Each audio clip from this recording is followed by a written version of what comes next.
হন তিন শ্রেণীর। এক শ্রেণীর আলেম তারা হন, এক শ্রেণীর আলেম তারা হন যারা যে কোনো অসঙ্গতির বিরুদ্ধে প্রতিবাদ জানান, যে কোনো কোরআন বিরোধী কার্যকলাপ হতে দেখলে কোনো হিকমতের পরোয়া করেন না। তারা কোরআন বিরোধী যে কোনো কার্যকলাপের বিরুদ্ধে বিদ্রোহ হয়ে ফেটে পড়েন। কোরআন বিরোধী, আল্লাহর পয়গম্বরের সুন্নাহ বিরোধী, শরীয়তে ইসলামের বিরুদ্ধে কোনো কার্যকলাপ যেই করুক না কেন, কোনো সমাজ করুক, কোনো রাষ্ট্র করুক, কোনো শাসক করুক, কোনো বড় প্রতিপক্ষ ক্ষমতাবান করুক, যে কারো ইসলাম বিরোধী কার্যকলাপের বিরুদ্ধে হুঙ্কার ছাড়তে, তীব্র প্রতিবাদে ফেটে পড়তে তারা এক চুল পরিমাণ কারো পরোয়া করেন না। এইরকম একটা শ্রেণীর আলেম সর্বযুগেই হন। একেবারে সেই ইসলামের সমান যুগ থেকে যখনই অন্যায় হতে দেখেন সঙ্গে সঙ্গে প্রতিবাদ করেন। প্রতিবাদ করতে গিয়ে কখনো ইমাম আযম আবু হানিফাকে জালিমের অন্ধকার করা প্রকোষ্ঠে বিষ প্রয়োগ হত্যা করা হয়। অন্যায়ের প্রতিবাদ করতে গিয়ে ইমাম মালিকের হাত কর্তন করা হয়। অন্যায়ের প্রতিবাদ করতে গিয়ে ইমাম আহমদ ইবনে হাম্বলকে কারাগারে বন্দী হয়ে প্রতিদিন পিঠের মধ্যে ব্যথাঘাত সহ্য করে রক্তে রঞ্জিত হতে হয়। আলেম সমাজ অন্যায়ের প্রতিবাদ করেন, নিশ্চুপ হয়ে যান না। কখনো সুফিয়ানে সাউরির মতো দেশান্তরিত হতে হয়, কখনো ইমামে বুখারীর মতো নিজের দেশ ছেড়ে প্রবাসে চলে যেতে হয়। কিন্তু তারা নিজেদের জীবনের মায়া ত্যাগ করেন, নিজের দেশের মায়া ত্যাগ করেন। অন্ধকার কারা প্রকোষ্ঠকে তারা বেছে নেন। তারা নিজেদের পিঠের উপর জালিমের ব্যথাঘাতে রক্তে রঞ্জিত হওয়া বরদাস্ত করে নেন, কিন্তু হকের প্রশ্নে নমনীয়তা প্রদর্শন করতে সম্মত হন না।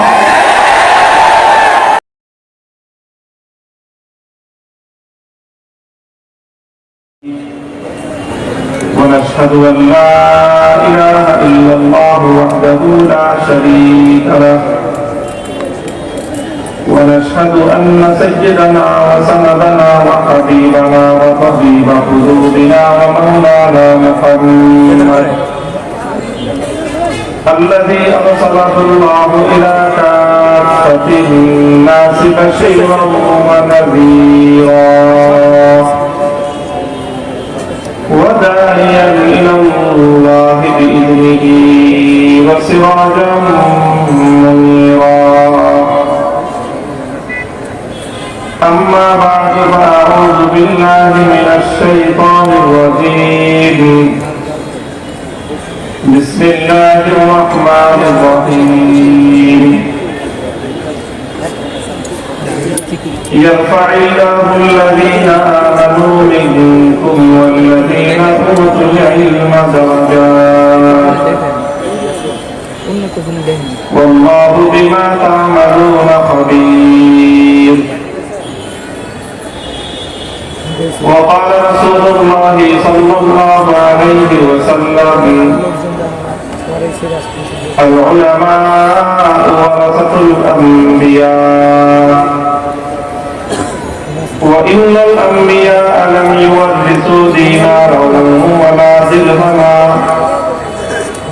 إنما ورثوا العلم فمن أخذه أخذ بحظ وافر. بارك الله لنا ولكم في القرآن العظيم ونفعنا وإياكم بالآيات والذكر الحكيم. اللهم صل على محمد وعلى آل محمد كما صليت على إبراهيم وعلى آل إبراهيم إنك حميد مجيد. اللهم بارك على محمد وعلى آل محمد كما باركت على إبراهيم وعلى آل إبراهيم إنك حميد مجيد.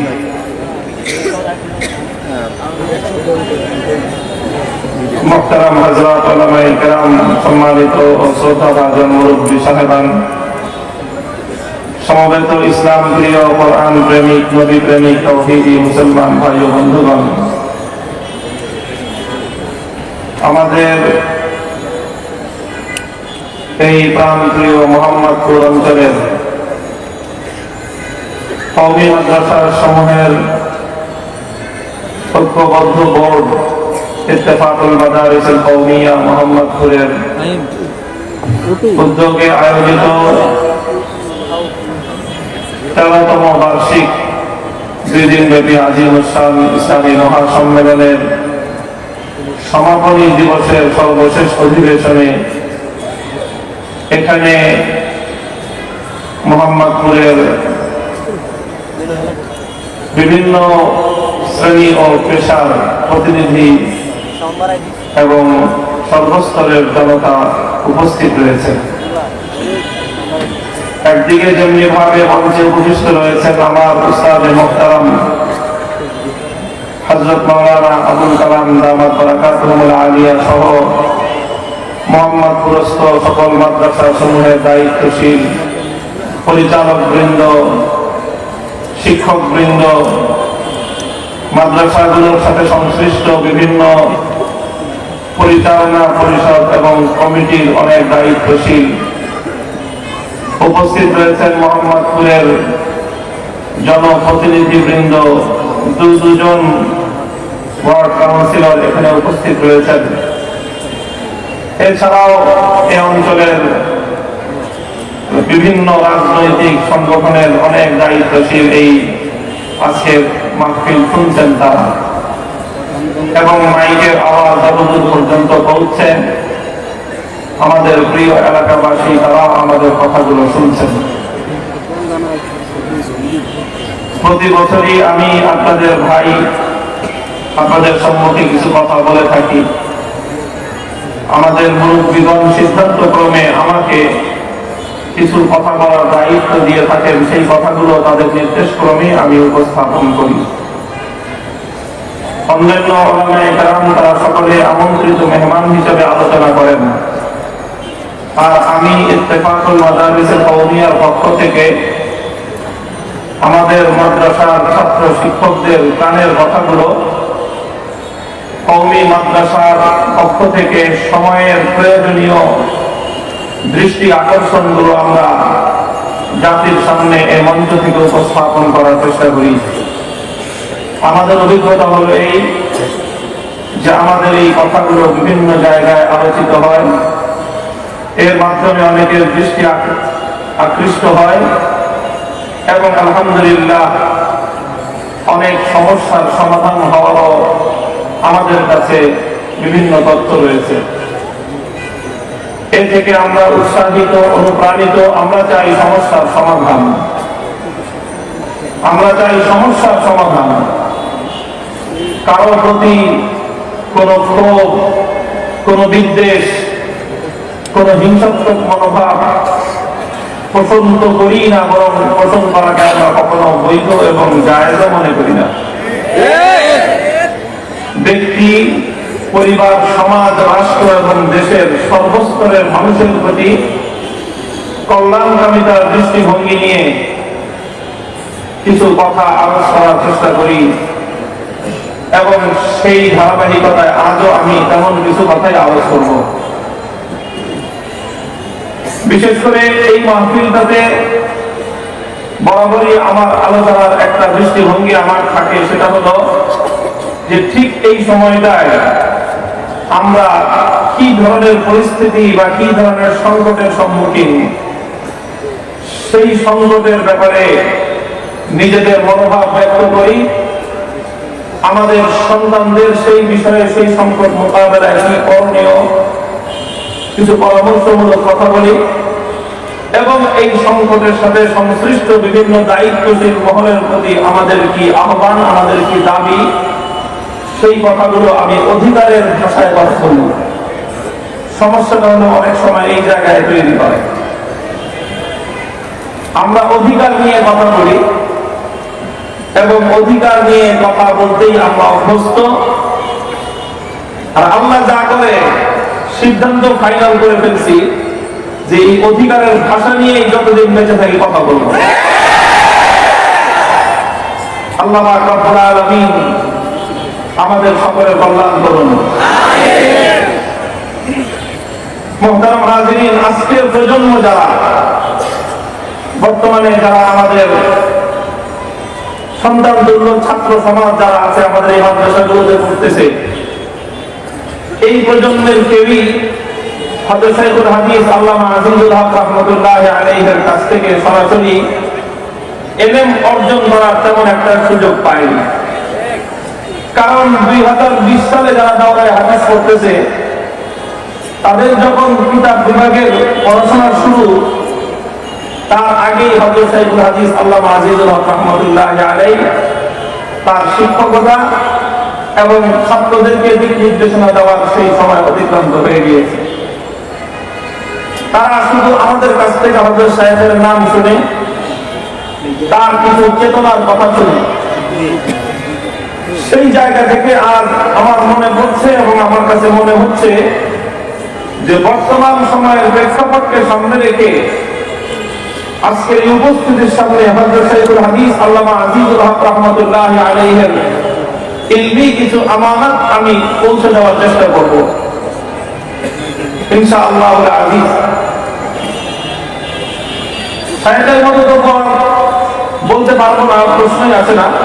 তবে যতটুকু আমি ক্ষুদ্র মানুষ হিসেবে আমার মেধা এবং আমার ফাহাম, আমার বোধ শক্তি অনুযায়ী যতটুকু আমি ধারণ করতে পেরেছি ততটুকু আমি আপনাদের সম্মুখে উপস্থাপন করার চেষ্টা করব। হযরত শাইখুল হাদিস রাহমাতুল্লাহি আলাইহি তার জীবনের শেষ পর্বে জীবন সায়ান্নে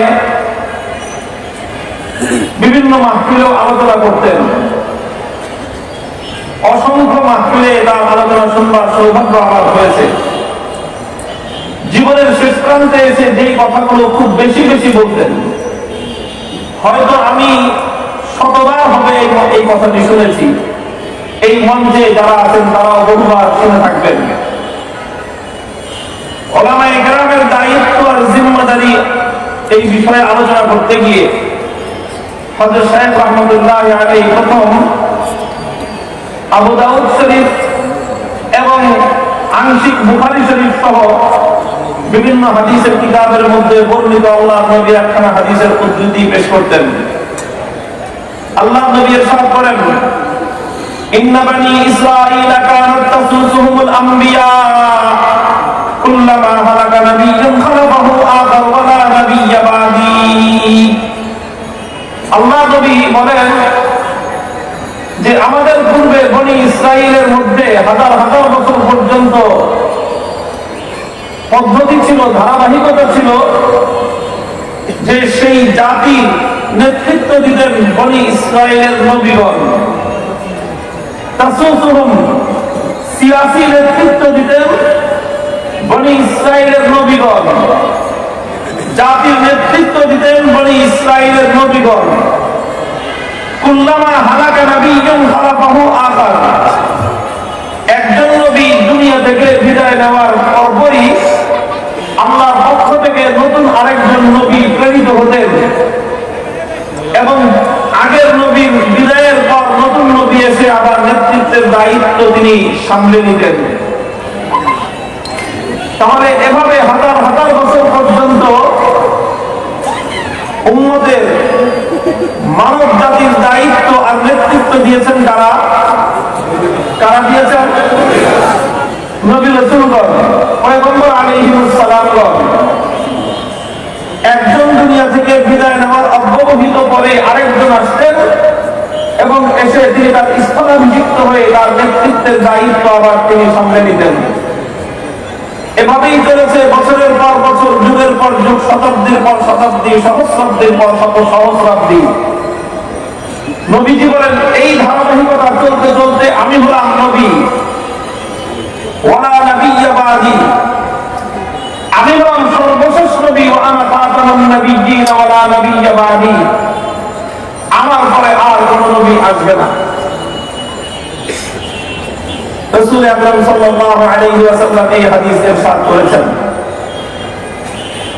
শাইখুল হাদিস রাহমাতুল্লাহি আলাইহি বলতেন এই হাদিসটুকু শুনবার পর পড়বার পর স্বাভাবিকভাবেই এখানে একটা প্রশ্ন একজন পাঠকের মনে, একজন শ্রোতার মনে স্বাভাবিকভাবেই জেগে উঠবে, কৌতূহল জিজ্ঞাসা জেগে উঠবে যে ইয়া রাসূলুল্লাহ, আপনার আগে এক নবী চলে গেলে আরেক নবী এসে জাতির নেতৃত্বের দায়িত্ব কাঁধে তুলে নিতেন, আপনি বলছেন যে আপনার পরে আর কোন নবী আসবে না, অথচ কিয়ামত পর্যন্ত সময় চলবে আরো দীর্ঘকাল।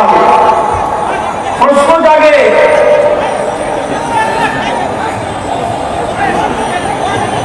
মেহরবানি করে বসে পড়েন, একটু বসে পড়েন, আপনারা কোলাহল করবেন না, আওয়াজ করবেন না, একটু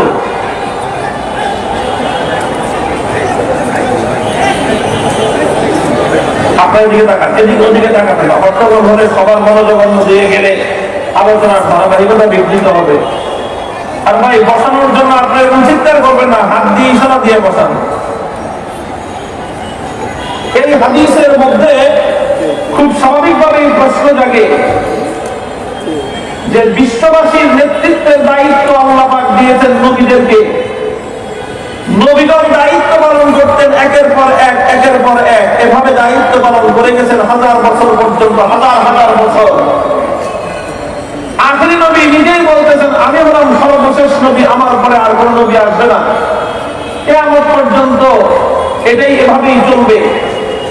খুব স্বাভাবিকভাবেই এখানে প্রশ্ন জাগে যে কিয়ামত পর্যন্ত যদি আর কোন নবী না আসে, তাহলে এত দীর্ঘ সময় ১,৫০০ বছর ইতিমধ্যে অতিক্রান্ত হয়েছে, কিয়ামত আসতে আরো কত বছর, কত শত বছর না কত হাজার বছর বাকি আছে, একমাত্র আলিমুল গায়ব আল্লাহই জানেন। প্রশ্ন হলো তাহলে এই দীর্ঘ সময়টায় জাতির নেতৃত্ব দিবে কারা, উম্মতের দায়িত্ব কাঁধে তুলে নিবে কারা? যে দায়িত্ব তুলে নিত নবীগণ, সেই নবীরা তো আর আসবে না, তাহলে এই দায়িত্ব পালন করবে কে? এই প্রশ্নটা এই হাদিস পাঠ করার পর স্বাভাবিকভাবেই অনুসন্ধিৎসা হৃদয়ের মধ্যে জেগে উঠবে, এর অনুসন্ধান।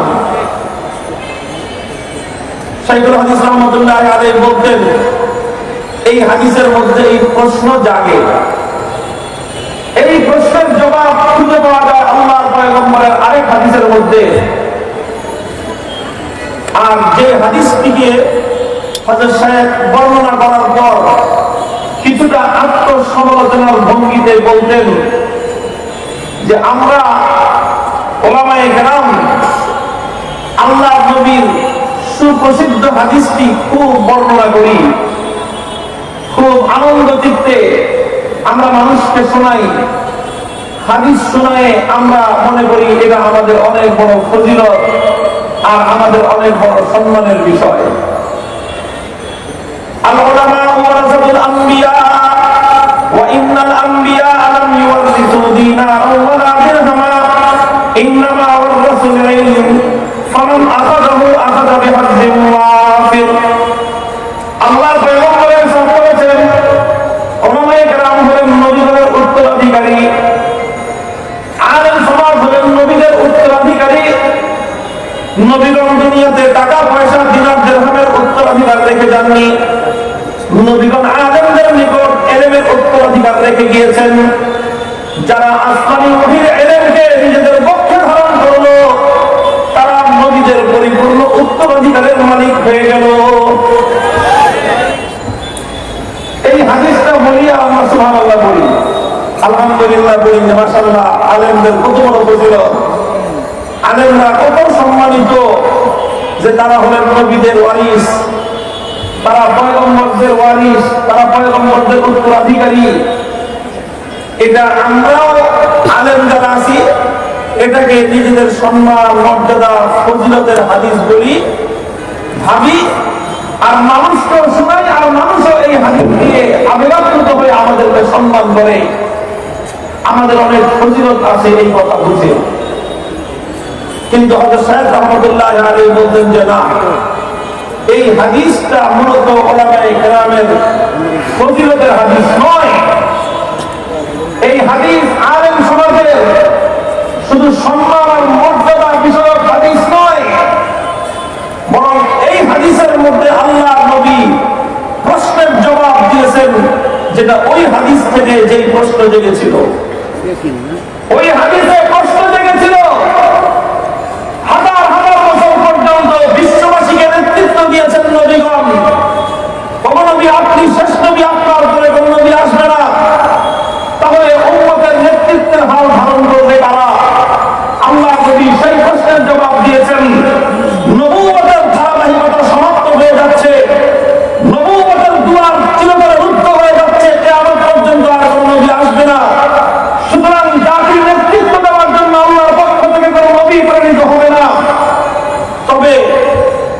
উম্মত তাদেরকে আল্লাহ নবী সান্ত্বনার বাণী শুনিয়েছেন, উম্মতকে সান্ত্বনা দিয়েছেন।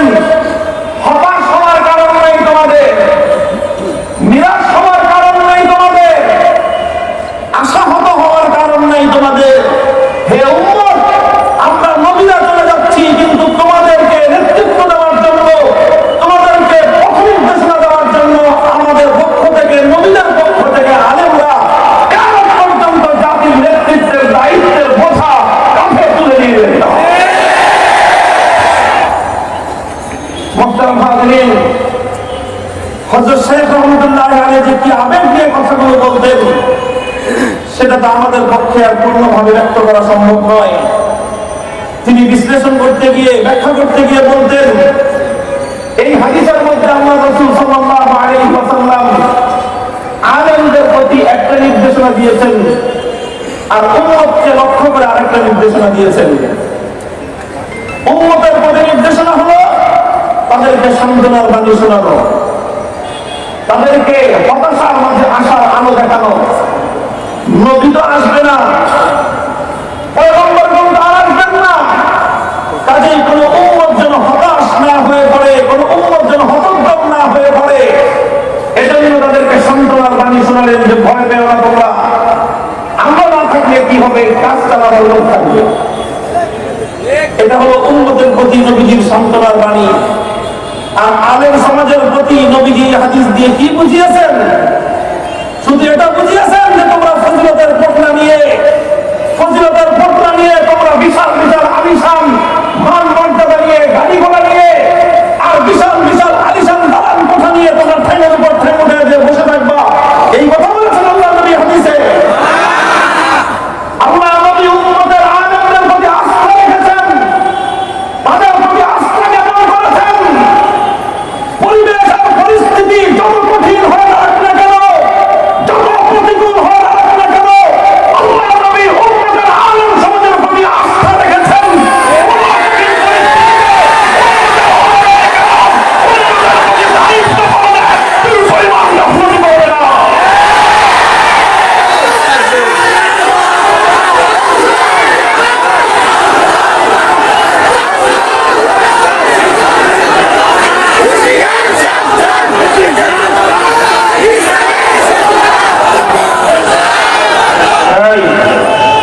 স্লোগান কম দিতে হবে,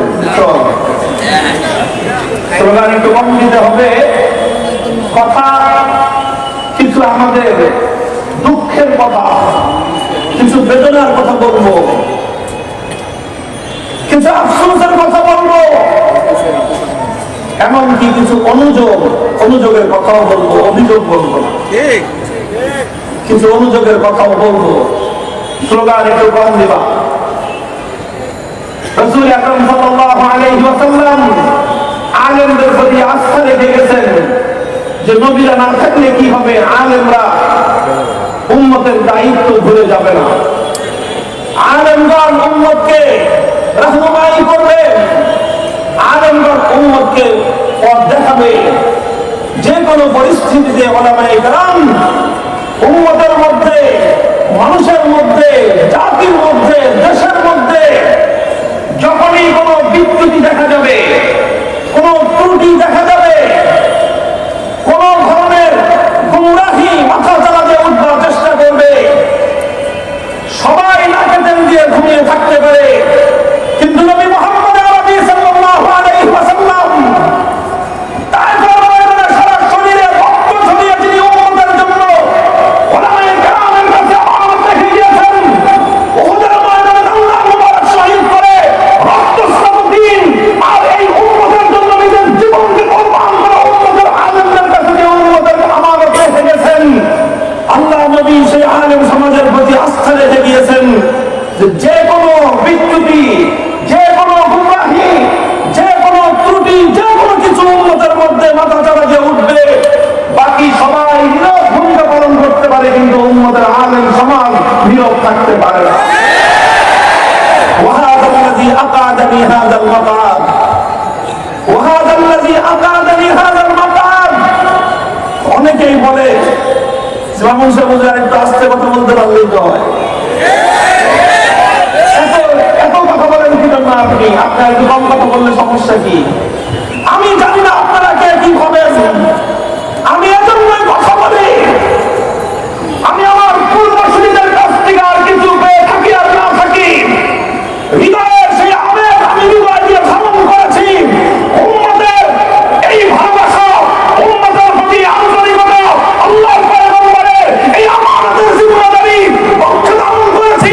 যতদিন দেখে আছে, যতদিন হৃদয় স্পন্দন আছে, এ দায়িত্ব আমরা পালন করেই যাবো।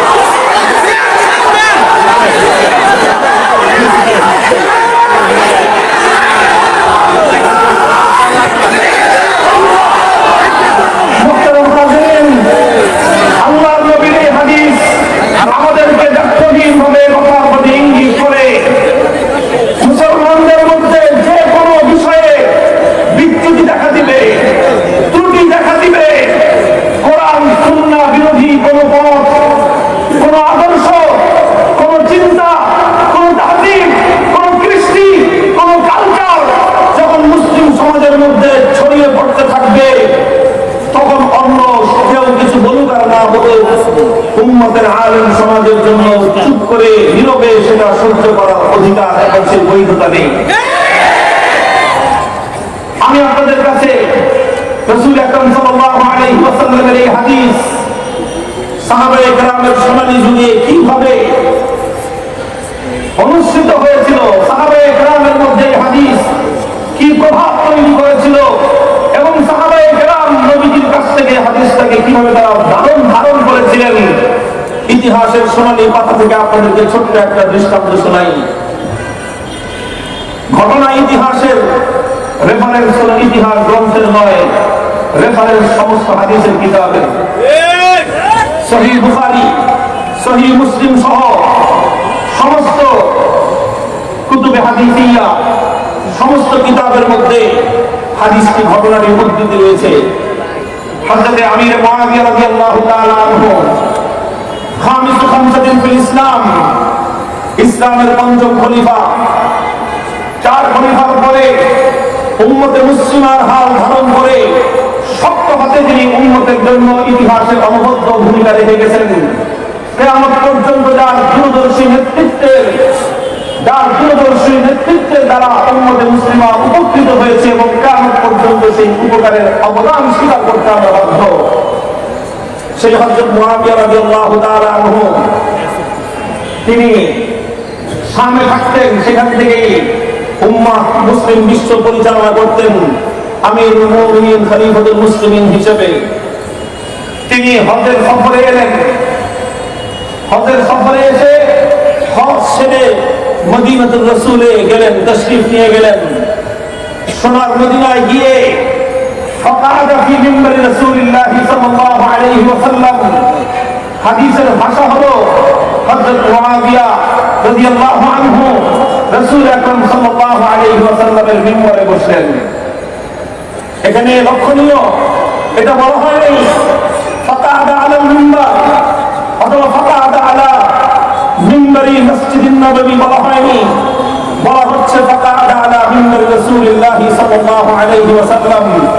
হযরত মুআবিয়া নবী আকরাম সাল্লাল্লাহু আলাইহি ওয়াসাল্লামের মিম্বরে বসলেন। এই কথার দ্বারা ইঙ্গিত হলো এই কথার দিকে যে মুআবিয়া রাদিয়াল্লাহু আনহু আল্লাহর নবী স্থলাভিষিক্ত হয়ে কথাটি বলেছিলেন। তিনি বসেই কি করলেন, ফাআখরাজা কুদ্দাতাম মিন শা'রিন মিন কুম্মিহি, নিজের পাঞ্জাবির হাতার আস্তিনের ভিতর থেকে এক মুষ্টি চুলের খোপা বের করলেন, এক মুষ্টি চুলের গোছা বের করলেন। চুলের গোছা বের করে প্রশ্ন করলেন, আইনা উলামাউকুম, আইনা উলামাউকুম। ঘটনার বিশ্লেষণ কি, হযরত মুআবিয়া রাদিয়াল্লাহু তাআলা আনহু এক মুষ্টি চুলের গোছা বের করলেন। ওলামায়ে কেরাম জানেন, সমস্ত হাদিসের মধ্যে রয়েছে যে পরচুলা, আলগা চুল ব্যবহার করা কবিরা গুনাহ। লানাল্লাহুল ওয়াসিলাতি ওয়াল মুস্তাওসিলাত। আল্লাহ পাক রব্বুল আলামিন সরাসরি যেই সকল মানুষের উপর অভিশাপ প্রেরণ করেন তাদের মধ্যে এক হলো ওই শ্রেণীর মানুষ, বিশেষ করে নারীরাই আগে এগুলো করতো। এখন তো আর পুরুষ নাই, অধিকাংশ পুরুষই মায়া মানুষ হয়ে গেছে। কোরআন হাদিসের মধ্যে যেই সকল পাপ কর্ম নারীদের অপকর্ম বলে চিহ্নিত করা হয়েছে, ওই যুগের পুরুষরা এই সমস্ত মাইয়া মার্কা মাহি মার্কা এই সমস্ত অপরাধ করার চিন্তাও করত না। আজকের যুগের পুরুষরা সেই সমস্ত আকামো করে। পুরুষদের যেগুলো সেগুলো তো করে, মহিলাদের অপকর্মগুলো করে। ঠিক এরকম ওই যুগের মহিলাদের অপকর্ম করতো, পুরুষদের অপকর্মগুলো করতো না। বর্তমান যুগের মহিলারা নিজেদের অপকর্মগুলো তো করে, আবার পুরুষদের গুনাহের কাজগুলোও করে। তো তার মধ্যে একটা হলো, সেই যুগে জাহেলি যুগ থেকেই এটার প্রচলন ছিল যে আলগা চুল ব্যবহার করা। একজনের লম্বা চুল, সেই চুল কেটে ফেললে সেই চুল নিয়ে আরেকজন যে কোনো ভাবে নিজের মাথার সাথে সেটাকে বেঁধে চুল ব্যবহার করতো, আলগা চুল। এই আলগা চুল ব্যবহার করার উদ্দেশ্য ছিল যাদের মাথায় চুল কম সেই চুলকে বেশি ঘন চুল দেখানোর জন্য, বেশি চুল দেখানোর জন্য আলগা চুল লাগানো হতো। রাসূল সাল্লাল্লাহু আলাইহি ওয়াসাল্লাম বলেছেন, যার মাথায় আলগা চুল লাগানো হয় এবং যে লাগিয়ে দেয় উভয়টা অভিশপ্ত, উভয়জন অভিশপ্ত। কাজেই এই যে অনেকে আছে টাক মাথা ঢাকার জন্য আলগা চুল লাগায়, এটা হলো পুরুষরা করে। আমাদের সমাজে আছে অনেক মহিলারা আছে মাথায় চুল কম, যে কোনো কারণে চুল পড়ে গেছে বা চুল কমে গেছে, তখন তারা চুল বেশি দেখানোর জন্য আলগা খোপা লাগায়, আলগা চুল ব্যবহার করে। পুরুষ হোক মহিলা হোক, আরেকজনের মাথার চুল যদি সে নিজের মাথায় ব্যবহার করে, এটা শুধুমাত্র হারাম নয়, শুধুমাত্র কবিরা গুনাহ নয়, বরং ওই সমস্ত কবিরা গুনাহগুলোর মধ্যে থেকে যেগুলোর ব্যাপারে সরাসরি আল্লাহর পক্ষ থেকে অভিশাপ বর্ষণের ধমক এসেছে। চলে আসলো, একটু কথা বলে দেই। এই সমস্ত হারাম অভিশাপ লানত হলো তাদের উপর যারা আরেকজনের চুল, আলগা চুল, অরিজিনাল আলগা চুল ব্যবহার করে। মার্কেটে আরেক ধরনের আলগা চুল হয়, সেটা অরিজিনাল নয়, সেটা হলো আর্টিফিশিয়াল। সেটা কি আর্টিফিশিয়াল? বুঝেন না? আর্টিফিশিয়াল মানে হলো আসল না, নকল চুল। নকল মানে হলো সুতা দিয়ে বানানো হয়েছে, কোন কেমিক্যাল দিয়ে বানানো হয়েছে। আর্টিফিশিয়াল দেখতে চুলের মতো দেখা যায়, কিন্তু অরিজিনাল মানুষের চুল এটা। সেই অরিজিনাল চুল যদি না হয়, আর্টিফিশিয়াল চুল যদি হয়, আর সেটা ব্যবহার করার পিছনে যদি কোনো অসৎ উদ্দেশ্য না থাকে, তাহলে সেটার ব্যাপারে ওলামায়ে কেরাম কিছুটা অবকাশ দিয়ে থাকেন। যেরকম কোন মহিলা নিজের স্বামীর সামনে নিজেকে সুন্দরী হিসেবে সাজিয়ে উপস্থাপন করার জন্য আর্টিফিশিয়াল আলগা চুল যদি লাগায়, তাহলে সমস্যা নাই। কিন্তু আর্টিফিশিয়াল চুল লাগায় পাত্রপক্ষকে যদি পাত্রী দেখান, আর পাত্রপক্ষ মনে করে উনি বাপ্পা বিয়া বড় চুল দেখে পাত্র পাত্রী বিয়ে করে নিয়ে গেল, পরে গিয়ে দেখে যে চুল তো নাই মাথার মধ্যে, এটা হবে ধোঁকাবাজি, হারাম। অর্থাৎ আর্টিফিশিয়াল চুল ব্যবহার করার একটা ক্ষেত্র আছে, সেই ক্ষেত্রে জায়েজ, কিন্তু আসল চুল ব্যবহার করার কোন সুযোগেই কোনো অবস্থাতেই জায়েজ নেই, স্পষ্ট হারাম। যাই হোক, এটা হলো প্রাসঙ্গিক কথা। মূল কথা হলো এই, হযরত মুআবিয়া রাদিয়াল্লাহু তাআলা আনহু মসজিদে নববীতে আল্লাহর নবীর মিম্বরে বসে নিজের হাতের আস্তিনের ভিতর থেকে এক মুষ্টি চুলের গোছা বের করলেন। এক মুষ্টি চুলের গোছা বের করলেন। কেন বের করলেন? তিনি এসে দেখেন মদিনা শরীফের বাজারের মধ্যে এই চুল বিক্রি হয়, মুসলমানদের মার্কেটে এই চুল বিক্রি হয়। মানেটা কি? এই দেশে এই চুল ব্যবহার করার মতো মানুষ আছে, কি বলেন? যদি মার্কেটে ডিমান্ড না থাকে, তাহলে সেই জিনিসের সাপ্লাই কোনোদিন মার্কেটে আসে না। এটা অর্থনীতির প্রাথমিক সূত্র, ডিমান্ড এন্ড সাপ্লাই পলিসির যে মূল কথা সূত্রে। মার্কেটে যেহেতু আলাদা চুল বিক্রি হয়, তার মানে কি এখানে এটার কাস্টমার আছে এবং এটার ব্যবহার হয়। তাহলে এই যে হারাম আলাদা চুল মদিনার মার্কেটে মুসলিম সমাজে বিক্রি হয়, এটা খলিফাতুল মুসলিমিন হিসেবে তার দৃষ্টিতে পড়বার সঙ্গে সঙ্গে তিনি মার্কেট থেকে এক বোঝা চুল নিয়ে মসজিদে নববীর মিম্বরে বসে এটা প্রশ্ন করেন নাই যে মদিনা শরীফের পুলিশ সুপার হই, এটা জিজ্ঞাসা করেননি। এটাও জিজ্ঞাসা করেননি যে বাণিজ্য মন্ত্রী কোথায়, এটাও জিজ্ঞাসা করেননি যে মদিনার বাজার কমিটির সভাপতি কোথায়, জিজ্ঞাসা এটা করেননি যে মদিনার গভর্নর কোথায়। সর্বপ্রথম প্রশ্ন করেছেন আইনা ওলামাউকুম, হ্যাঁ মদিনাবাসীর গভর্নর আলেমরা কোথায়?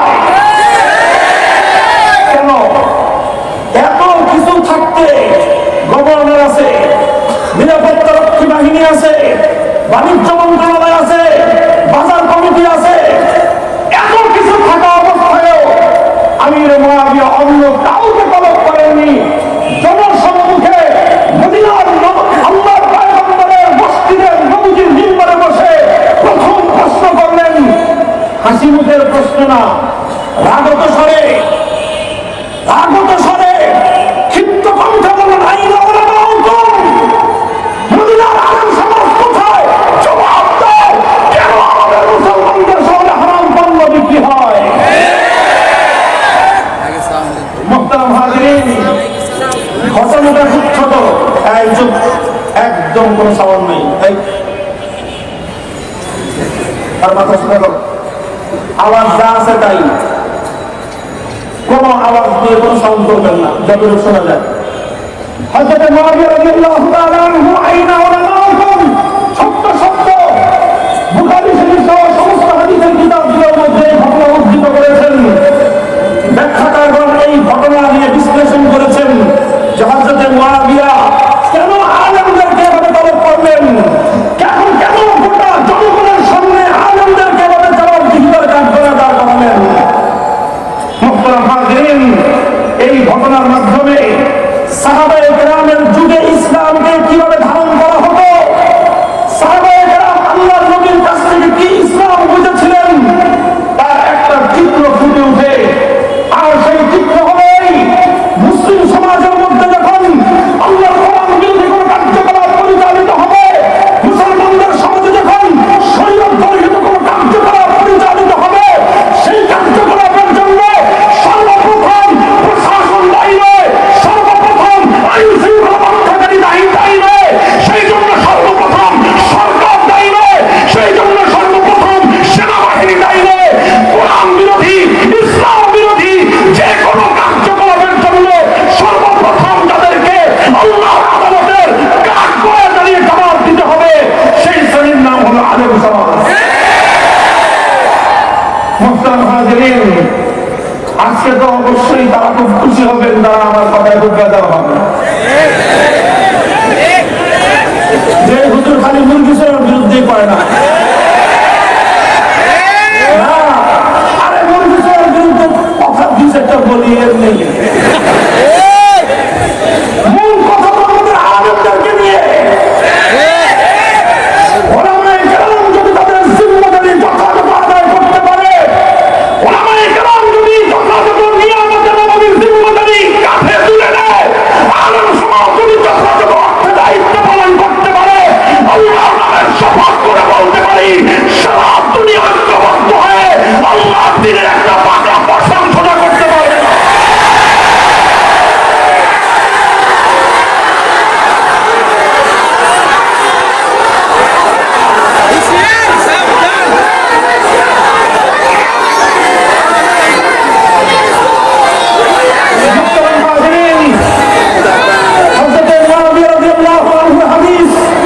এই হাদিসের মাধ্যমে একটা গুরুত্বপূর্ণ বিষয় উম্মতের সামনে এসেছে। বুখারী মুসলিমের ব্যাখ্যাতাগণ সেই বিষয়টির দিকে ইঙ্গিত করেছেন। আরে ওলামায়ে কেরাম কেন অস্থির হন? আর যদি আমিরে মুআবিয়া জীবিত থাকতেন, ওলামাদেরকে জিজ্ঞাসা করতেন কেন তোমাদের সমাজের মধ্যে মাদক বিক্রি হয়? মাদক বিক্রির জন্য শুধুমাত্র পুলিশ দায়ী নয়, শুধুমাত্র প্রশাসন জবাব দিবে না। আল্লাহর দরবারে এই সমাজে মাদকের বেচা কেনার জন্য সর্বপ্রথম আলেম সমাজকে জবাব দিতে হবে। যদি আজ মাদার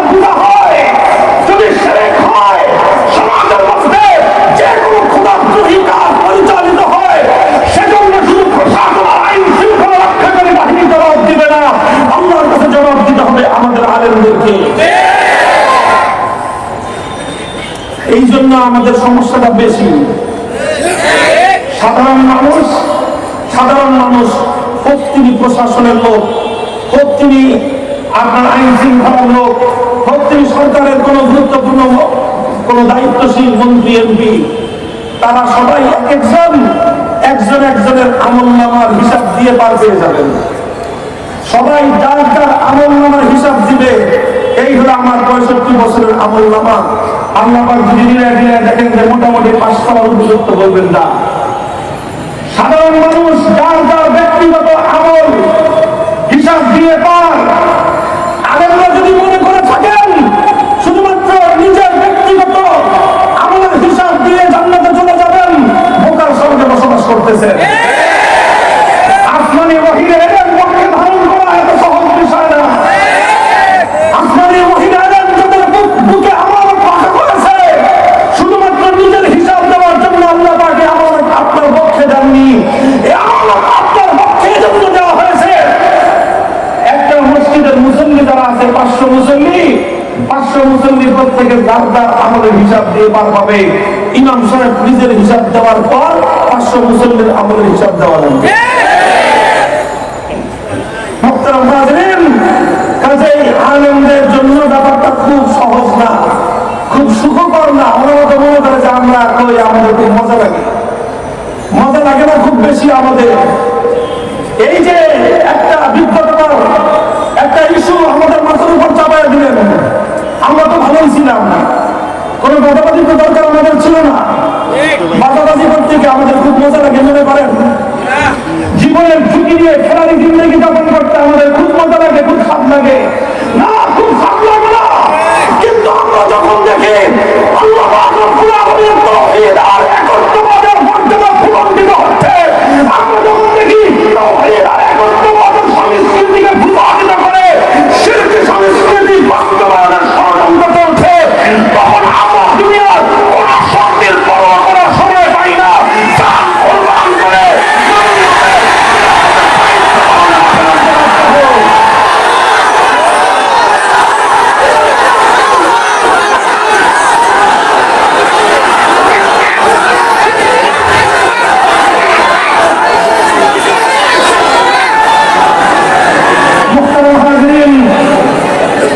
দুঃখিত, ক্ষমা করবেন। আবার কণ্ঠস্বর অনেক কিছু হয়ে যায়, কথা জোরে চলে আসে।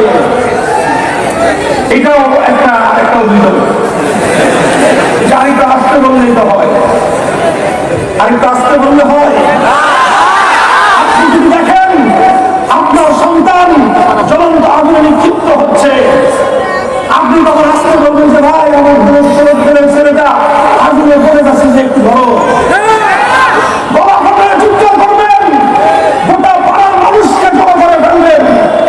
আপনি যদি দেখেন আপনার বাড়িতে না পাশের বাড়িতে আগুন লাগছে, মিলিয়ে রাখবেন, অবশ্যই সূর্য রাখবেন।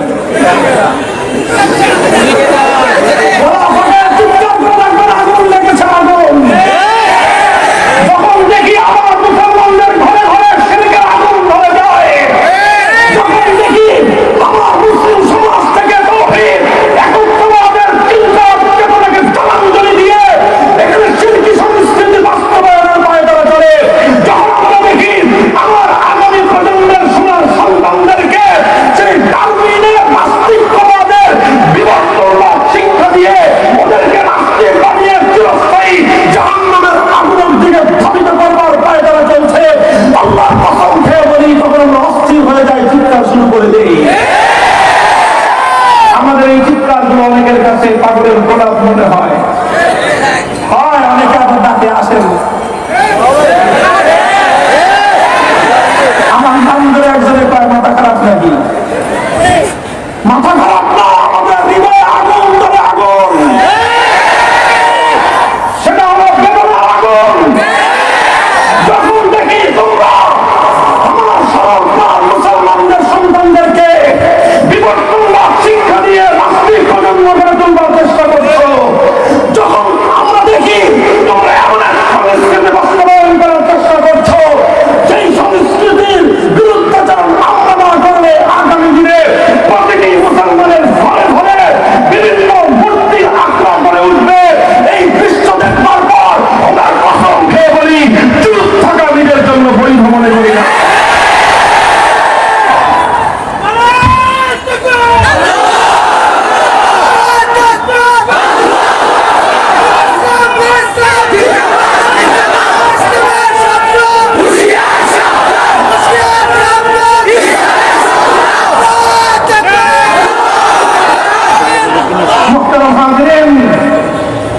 ফুকাহায়ে কেরাম লিখেছেন, ফিকহ ফাতাওয়া যারা পড়েন, ফিকহ ফাতাওয়া যারা পড়েন, ইফতা বিভাগ যারা পড়েন, উসুলুল ইফতা কিতাবের শুরুতে অনেকগুলো ওয়াকিয়া ঘটনা লিখেছেন।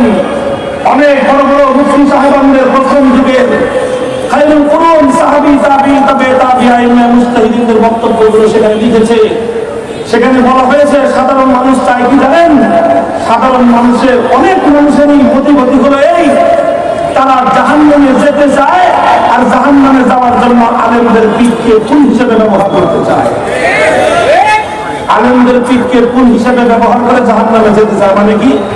মানে হলো তারা চায় আলেমরা এমন ফতোয়া দিক যেই ফতোয়া দিলে তাদের ভালো লাগবে, আলেমরা এমন মাসলা বলুক যেই মাসলা বললে তারা খুশি হয়। অর্থাৎ তারা নিজেদের মন মতো নিজেদের খাহেসাতের অনুসরণ করবে, নিজেদের প্রবৃত্তির পূজা করবে, আবার সেই প্রবৃত্তির পূজা করার বৈধতার ফতোয়া হুজুরকে দিয়ে নিতে চায়।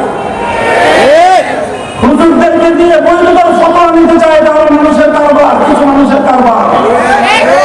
আলেম সমাজ নিজের আমলের হিসাবও দিতে হবে, আবার যদি সাধারণ মানুষকে জাহান্নামে যাওয়ার জন্য নিজেরা পুল হিসেবে ব্যবহৃত হই, পরিণাম বড় কঠিন আর ভয়াবহ হবে। আল্লাহ হেফাজত করেন। মুহতারাম হাজিরিন, কথা খুব দীর্ঘ নয়, ছোট্ট একটা কথা বলবার চেষ্টা করলাম। হযরতে মুআবিয়া রাদিয়াল্লাহু তাআলা আনহুর এই উদ্ধৃতি থেকে কথা দায়িত্বহীনভাবে প্রমাণ হয় যে সমাজের মধ্যে, পরিবারের মধ্যে, ব্যক্তি জীবনে, পারিবারিক জীবনে, সমাজ অথবা রাষ্ট্রীয় জীবনে যে কোনো অসঙ্গতি দেখা যাক না কেন, আল্লাহ কোরআন, নবীর সুন্নাহ আর ইসলামী শরীয়তের খেলাফ যখন কোনো কার্যকলাপ পরিচালিত হবে, তখন সেই কাজের জন্য আমার আল্লাহ পাক রব্বুল আলামিন শুধুমাত্র দুনিয়ার শাসক, দুনিয়ার শুধুমাত্র প্রশাসন, দুনিয়ার আইন শৃঙ্খলা রক্ষাকারী বাহিনীকে আল্লাহ জিজ্ঞাসাবাদ করবেন না। সর্বপ্রথম আল্লাহ পাক রব্বুল আলামিন আলেম সমাজকে প্রশ্ন করবেন, মসজিদের শহরটা মুক্তির শহরে পরিণত হয়ে গেল, ও আলেম সমাজ তোমরা তোমাদের দায়িত্বের ভূমিকা কিভাবে পালন করেছিলে? জবাব কি দিব আমরা আলেমরা? আমাদেরকে যে যারা এত চাপাচাপি করেন, জবাব বেশি দিয়ে যায় আমাদের, বলে দিয়ে যায় আমাদেরকে। আর না হলে আপনারা যদি আল্লাহর আইন লঙ্ঘন করতেই থাকেন, খোদার পরিবার পথে যদি আপনারা চলতে থাকেন, আমাদেরকে অন্তত খোদার পরিবার এই সকল অপকর্মের বিরুদ্ধে রুখে দাঁড়ানোর জন্য যেই শক্তি আর সামর্থ্য আমাদের রয়েছে, সেই শক্তি আর সামর্থ্য আমরা প্রয়োগ করব। সেক্ষেত্রে বাধা দেওয়ার চেষ্টা করবেন না।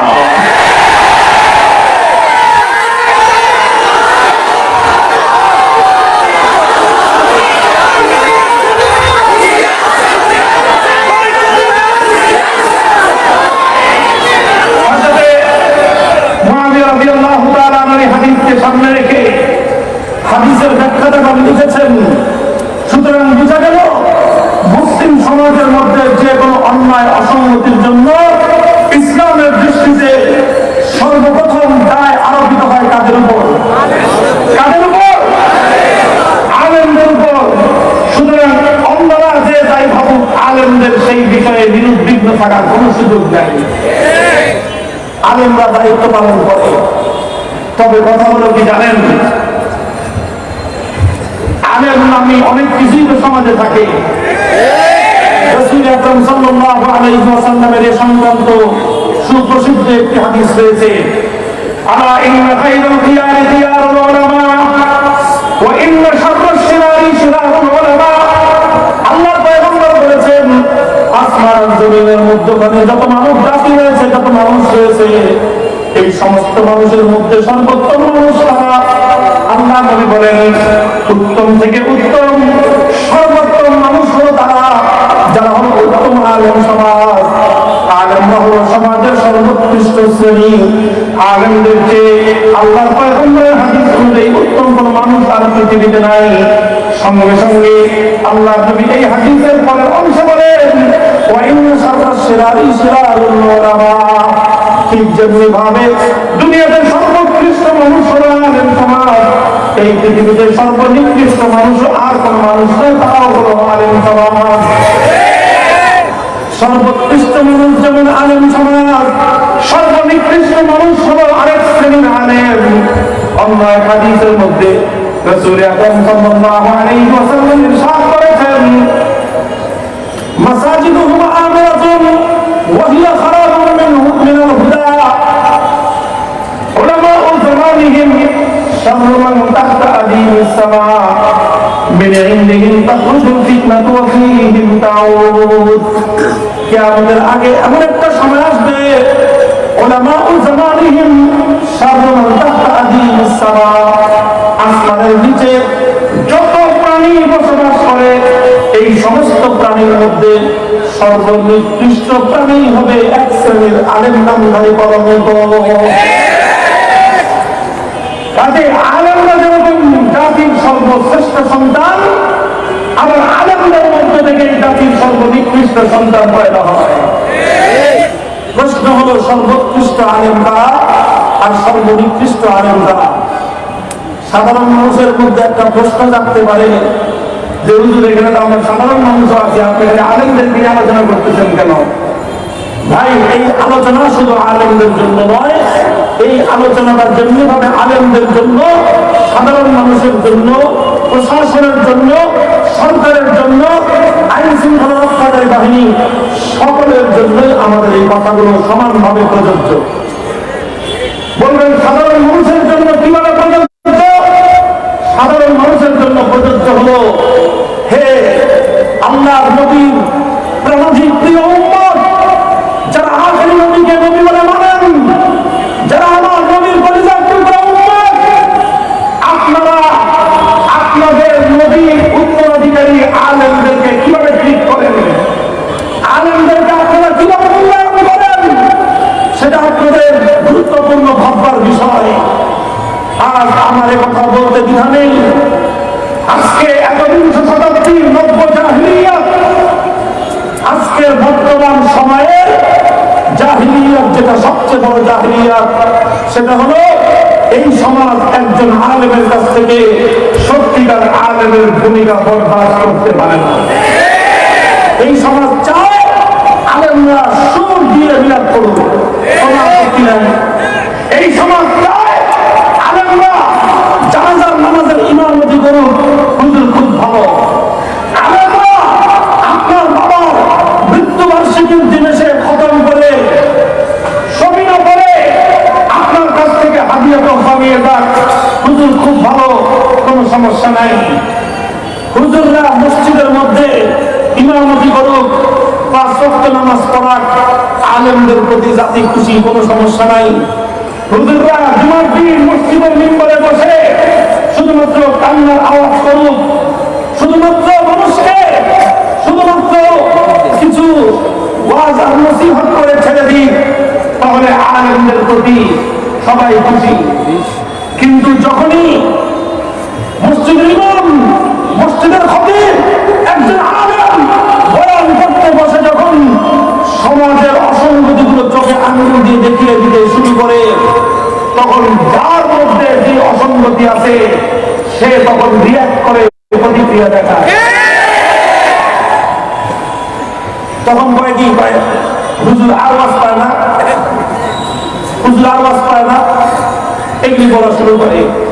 যেই মসজিদের ইমাম সাহেব মসজিদে বসে খালি পর্দা আওয়াজ করে, আল্লাহ না করুন যদি সভাপতি সাহেবের বউ পর্দা করে, এখন সভাপতি খালি খাবে যে কোরআন শরীফে কি আর কোন ওয়াজ নাই, এই হুজুর খালি পর্দা ওয়াজ করে। কারণ হুজুর ওয়াজ করে পর্দা, মুসল্লিরা ঘুরে ঘুরে যায় তাকে সভাপতি দিলে সমস্যা। আবার সেই মসজিদের সভাপতি সুদখোর, ওই মসজিদের হুজুর সুদের বিরুদ্ধে ওয়াজ করতে গেলে চাকরি নেই।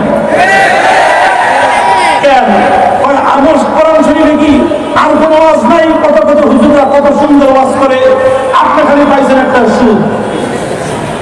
যে মসজিদের সভাপতি, যে এলাকার হত্যাকর্তা,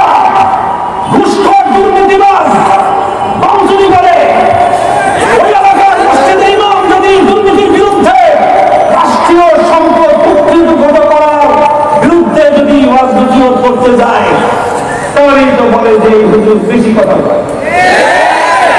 অর্থাৎ সমাজ আলেমদেরকে কিভাবে মূল্যায়ন করে?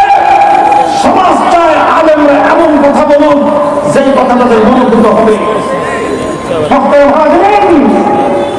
সমাজে, রাষ্ট্রে, প্রশাসনের মধ্যে যেখানেই কোরআন বিরোধী, ইসলাম বিরোধী, মানবতা বিরোধী কোন কার্যকলাপ পরিচালিত হবে, সেটার বিরুদ্ধে যেমন করা, সে ব্যাপারে সতর্কবাণী উচ্চারণ করা আলেমদের পবিত্র দায়িত্ব।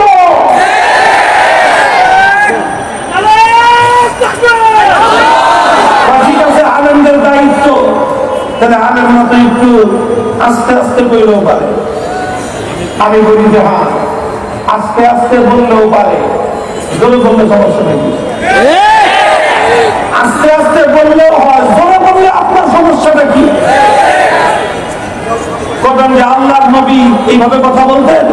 প্রশ্ন করে আবার আল্লাহর নবী এইভাবে কথা বলতেন? আমি বারবার প্রশ্ন করি, আল্লাহর নবী যেভাবে কথা বলতেন সেই কথা হজম করতে পারবেন? কিভাবে কথা বলতেন? হাদিসের কিতাব বলতেন আল্লাহর পয়গম্বর যখন উম্মতকে কোনো সতর্ক করতেন, আল্লাহর নবীর কি অবস্থা হতো? ইসতাদ্দা গাযাবুহু ওয়া আলা সাওতুহু, ইসতাদ্দা গাযাবুহু ওয়া আলা সাওতুহু কাআন্নাহু মুনজিরু জাইশিন ইয়াকুল সাব্বাহাকুম ওয়া মাসসাকুম, সাব্বাহাকুম ওয়া মাসসাকুম। আমার নবী যখন উম্মতকে সতর্ক করতেন, নবীজির চেহারার মধ্য থেকে রাগ টপকে টপকে পড়তো, চেহারায় হাসি হাসি ফুটতো না, রাগান্বিত ভাব নিয়ে কথা বলতেন। ওয়ালা সাউতুহু, নবীজির কণ্ঠস্বর উঁচু হয়ে যেত। আর নবীজি কেমন ভঙ্গিতে কথা বলতেন? কান্নাহু মুনজিরু জাইশিন, মনে হতো আল্লাহর নবী একজন সেনা প্রধান, তিনি তার অধীনস্থ সৈন্যবাহিনীকে কমান করতেছেন। আজকে যদি আমি মামুনুল হক সেনা প্রধান মতো করে সৈনিকদের কমান করার মতো করে কথা বলি, হজম করতে পারবে? আরে আপনারা না কথা বলছি, এটা হলো আল্লাহর নবীর সুন্নাত। আমার মূল কথাটা হলো এই সমাজকে লক্ষ্য করে বলছি, সাধারণ মানুষকে লক্ষ্য করে বলছি, প্রশাসনের লোকজন আছেন তাদেরকে লক্ষ্য করে বলছি, আপনারা আলেমদেরকে ওই দায়িত্বটুকু পালন করতে দেন যে দায়িত্ব পালন না করলে আলেমরা কিয়ামতের দিন পার পাবে না। আমাদেরকে ওই কথাগুলো বলতে দেন যে কথা না বললে আমরা আল্লাহর দরবারে আসামি হয়ে যাব। আমাদেরকে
আলেম হন কয় শ্রেণীর? আলেম হন তিন শ্রেণীর। এক শ্রেণীর আলেম তারা হন, এক শ্রেণীর আলেম তারা হন যারা যে কোনো অসঙ্গতির বিরুদ্ধে প্রতিবাদ জানান, যে কোনো কোরআন বিরোধী কার্যকলাপ হতে দেখলে কোনো হিকমতের পরোয়া করেন না। তারা কোরআন বিরোধী যে কোনো কার্যকলাপের বিরুদ্ধে বিদ্রোহ হয়ে ফেটে পড়েন।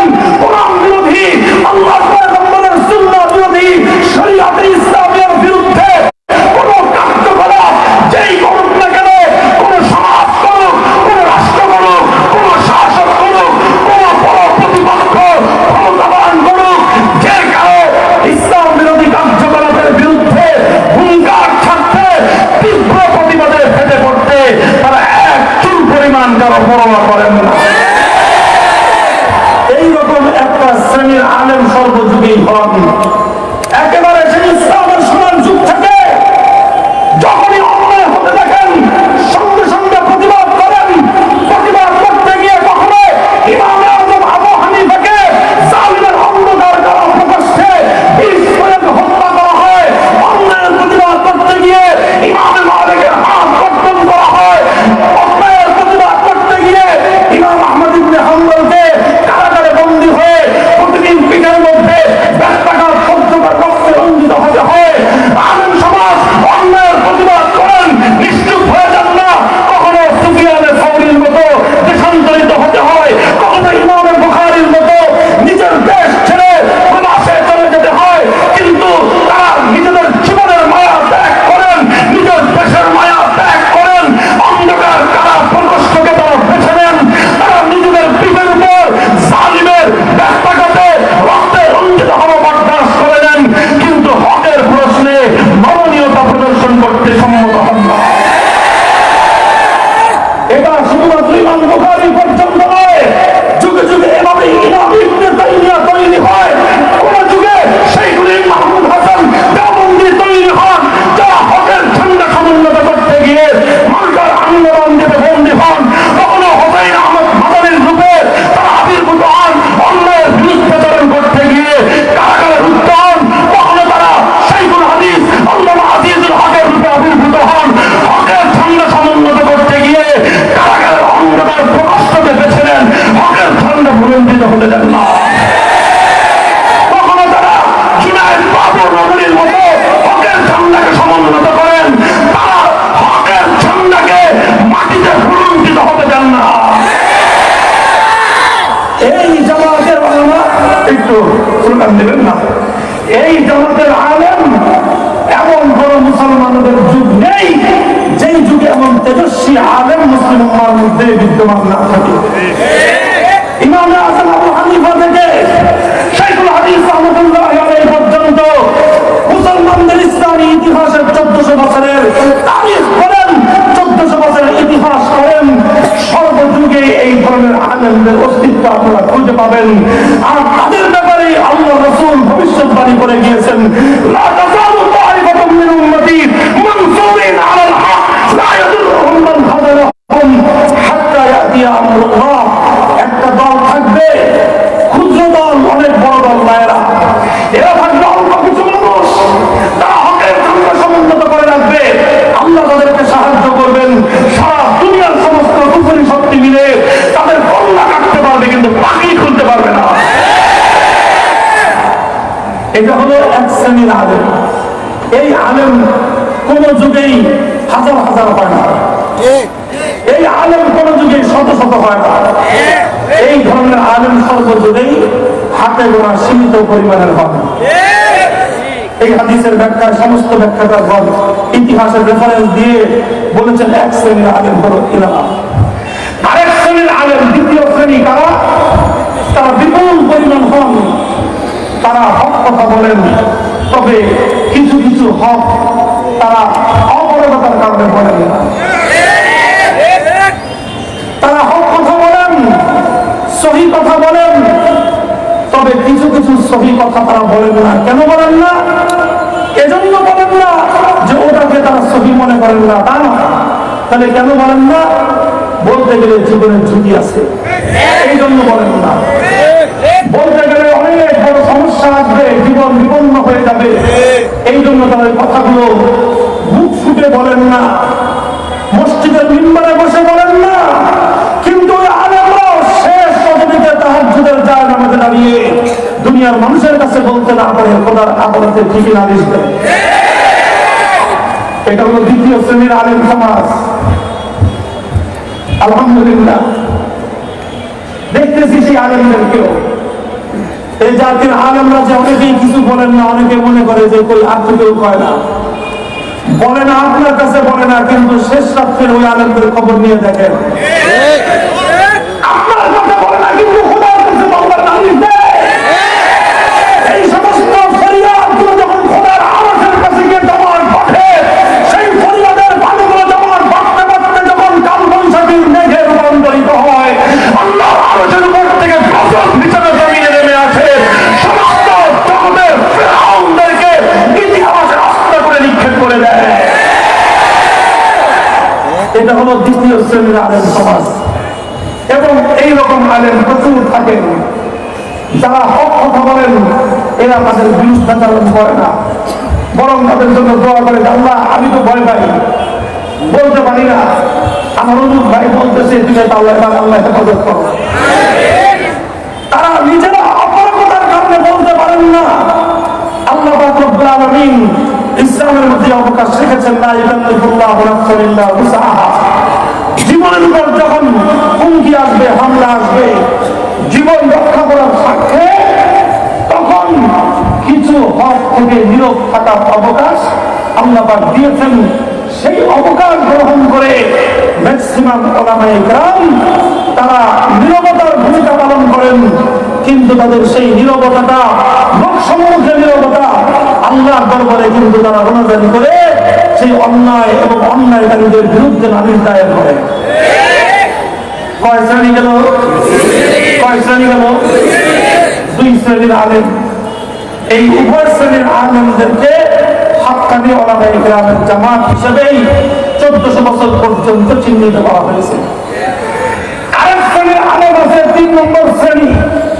এরা কারা? এরা হলো অত্যাচারকারীদের, অন্যায়কারীদের, যারা কোরআন বিরোধী কার্যকলাপ করে, যাদের হাতে আল্লাহর শরীয়তের বিধান লঙ্ঘিত হয়, তাদের জন্য সৌন্দর্য বর্ধনের কারণ হয়। এভাবেই লিখেছে ব্যাখ্যা গ্রন্থে, হাদিসের ব্যাখ্যা গ্রন্থে, যে তারা ইউযায়্যিনু, তারা তাদের জন্য ইয়াকুনু যিনাতাল লাহুম, তাদের জন্য তারা সৌন্দর্য বর্ধনের কারণ হয়। অর্থাৎ এক কথায় বলতে গেলে তারা গিয়ে সেই অন্যায়কারী, সেই খোদাদ্রোহী, ইসলাম বিরোধী শক্তির চাটুকারিতা করে। এই ধরনের কিছু আলেমও সর্বযুগে থাকে। সেই হাজ্জাজ বিন ইউসুফের যুগ থেকে নিয়ে শুরু করে মুজাদ্দিদ আল-গাজ্জালী রাহমাতুল্লাহি আলাইহির যুগ পর্যন্ত, শাইখুল মাহমুদ হাসান দেওবন্দি রাহমাতুল্লাহি আলাইহির যুগ পর্যন্ত, এমনকি শাইখুল হাদিস আল্লামা আজিজুল হকের যুগ পর্যন্ত, এমনকি আল্লামা জুনায়েদ বাবুনগরীর যুগ পর্যন্ত ওই শ্রেণীর আলেমদের দৃষ্টান্ত পৃথিবীতে বিদ্যমান। এরা হলো তারা, এরা হলো তারা যাদের সম্পর্কে আল্লাহ রাসূল বলেছেন, উলামা উলামাহিম শাররুন তাহতাহি সামা, আসমান জমিনের মধ্যখানে এদের চেয়ে নিকৃষ্ট আর কোনো প্রাণী আমার আল্লাহ সৃষ্টি করেনি। ইতিহাস বলে অন্যায়কারীরা যতটা বড় অন্যায়কারী, যারা শরীয়তের বিধান লঙ্ঘন করে, যারা অন্যায় করে, তারা যতটা খোদাদ্রোহী, তারা যত বড় পাপিষ্ঠ, তাদের চেয়েও আরো অনেক বড় বড় বড় আলেম নামক এই সকল আলেমদের পরম্পরা। মুহতারাম নাযিরিন, দৃষ্টান্ত দিয়ে ছোট্ট করে কথা শেষ আমার। বাদশাহ আকবরের ইতিহাস আমরা জানি। 50 বছর রাজত্ব করেছিল প্রচন্ড প্রতাপে আমাদের এই সালতানাতে নবুইয়া। 50 বছরে বাদশাহ আকবর ইসলামের এমন কোন ক্ষতি নাই যে ক্ষতি সে না করেছে। ইসলাম ধর্মকে এই জমিন থেকে বিলুপ্ত করে দেওয়ার জন্য দ্বীন ইলাহি নামক নতুন ধর্মের প্রবর্তন করেছিল। আকবর সেই খোদাদ্রোহী, আল্লাহর বিরুদ্ধাচরণ করে নতুন ধর্ম প্রবর্তন করেছিল। কত বড় গাদ্দার, কত বড় বিশ্বাসঘাতক! কিন্তু এই আকবরের ইতিহাসের দুজন আলেমের ইতিহাস সোনার অক্ষরে লেখা আছে, একজনের তার সোনার অক্ষরে, আরেকজনের ইতিহাস কলঙ্কের কালিমায়। একজনের নাম শেখ আহমদ সিরহিন্দি মুজাদ্দিদ আল-ফিসানি রাহমাতুল্লাহি আলাইহি। তিনি আকবরকে বারবার সতর্ক করেছিলেন, হুঁশিয়ার করেছিলেন। মুজাদ্দিদ আল-ফিসানির এই সতর্ক বাণীগুলো, তার এই নসিহতগুলো আকবরের দুর্ভেদ্য প্রাচীরে গিয়ে আবার বাধাপ্রাপ্ত হয়ে ফিরে এসেছিল। আকবরের হৃদয়ে প্রভাব তৈরি করতে পারেনি। তার কারণ কি? ঐতিহাসিকরা দেখেন, আকবর এত বড় অপকর্মকারী ছিল না, আকবর এত বড় দুষ্কৃতিকারী ছিল না। মুজাদ্দিদ আল-ফিসানির কথাগুলো আকবরের হৃদয়কে বিকৃত করত যদি আবুল ফজল মার্কার দরবারি মোল্লা না থাকত। কাজেই আকবরের দিনে ইলাহির জন্য আকবর যতটা বড় দায়ী, তার চেয়ে বড় দায়ী আবুল ফজল ফয়জী। মুহতারাম হাজিরিন, কথা আমার শেষ, আলোচনা এই জায়গাটাতে করতে চাই। শাসকদেরকে হুঁশিয়ার থাকতে হয়, শাসকদেরকে চিনতে হয় কে মুজাদ্দিদ আল-ফিসানি, কে আবুল ফজল। যদি শাসক চিনতে ভুল করে, যদি মুজাদ্দিদ আল-ফিসানিকে ভুল করেন না করে আবুল ফজলকে ত্যাগকারিতাকে তারা ভালো মনে করে, তাদের পরিণাম হয় আকবরের মতো। আর যদি শাসক অন্যরকম হয় তাহলে কি হয়? গোপনে পদ্মফুল ফুটে। সেই আকবরের ঘরে জন্ম নিয়েছিল জাহাঙ্গীর। জাহাঙ্গীরের সূচনাটাও ছিল আকবরের মতোই। তবে জাহাঙ্গীরের সৌভাগ্য হলো জাহাঙ্গীর কোন আবুল ফজলের পদে পা দেয়নি, বরং জাহাঙ্গীর পর্যায়ক্রমে ধীরে ধীরে মুজাদ্দিদ আল-ফিসানি রাহমাতুল্লাহি আলাইহির নসিহতকে কবুল করে নিয়েছিল। ভারতবর্ষের ইতিহাসে জাহাঙ্গীরের নাম সোনার অক্ষরে লিপিবদ্ধ। আর সেই জাহাঙ্গীরের ঔরসে জন্ম নিয়েছিল ইসলামী ইতিহাসের কিংবদন্তি রাষ্ট্রনায়ক বাদশাহ আওরঙ্গজেব আলমগীর রাহমাতুল্লাহি আলাইহি। কথা জানি না কিভাবে আপনারা মূল্যায়ন করবেন।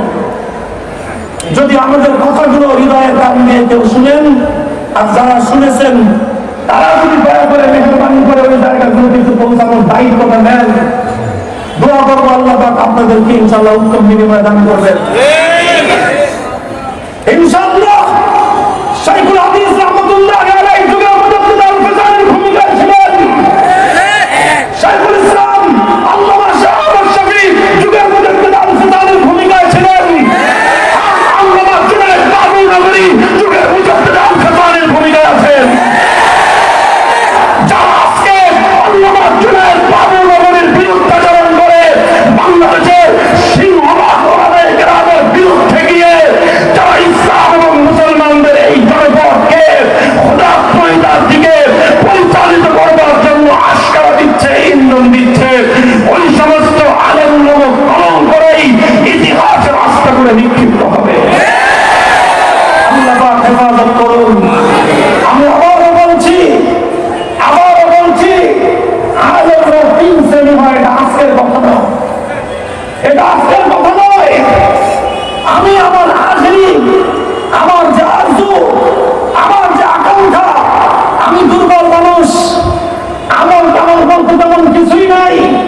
জিন্দগির এক অর্ধশতাব্দী অতিক্রান্ত করে জীবনের পরবর্তী তার বন্ধে উপনীত এ পর্যায়ে এসে শুধু আজ আমার আগামী দিনের সন্তানদের কাছে এই আবেগ আমি আগ্রহ ব্যক্ত করতে চাই। আমি অনেক বড় বুজুর্গ নই, অনেক আমলওয়ালা কেউ নই, অনেক এলেমওয়ালা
আফিকুম মুহাম্মদ, আফিল কওমে আবু ইবনে আবি কুহাফা, আফিল কওমে ওমর ইবনে খাত্তাব।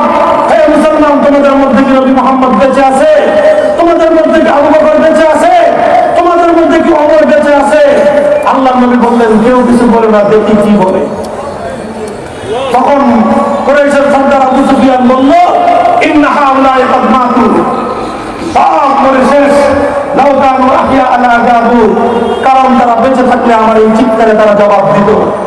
হযরত ওমর আর সহ্য করতে পারতেছেন না, হুজুর কয় থামো, দেখি কোন পর্যন্ত হয়।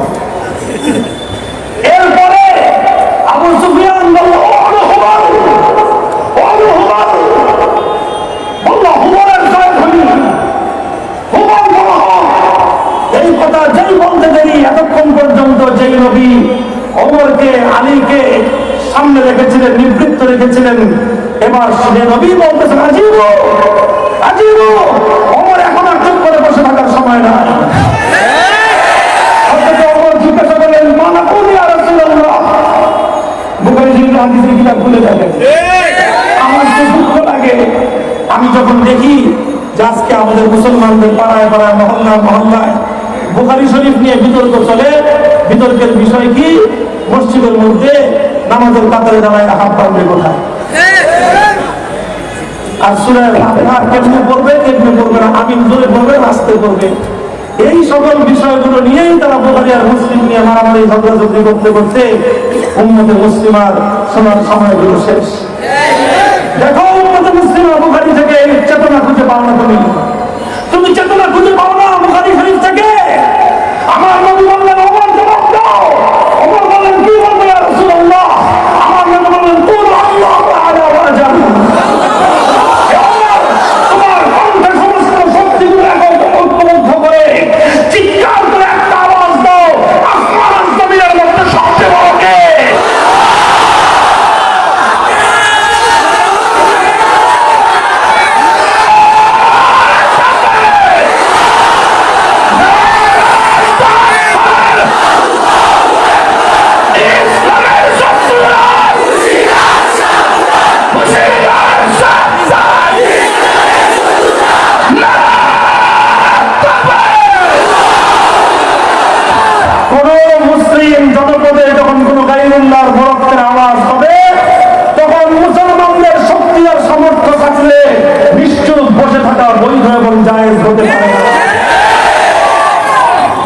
উপমহাদেশের সর্বশ্রেষ্ঠ হাদিস বিচারক এই বিংশ শতাব্দীতে আমাদের পাক ভারত উপমহাদেশে এক ব্যক্তির উপাধি ছিল হাফিজুল হাদিস।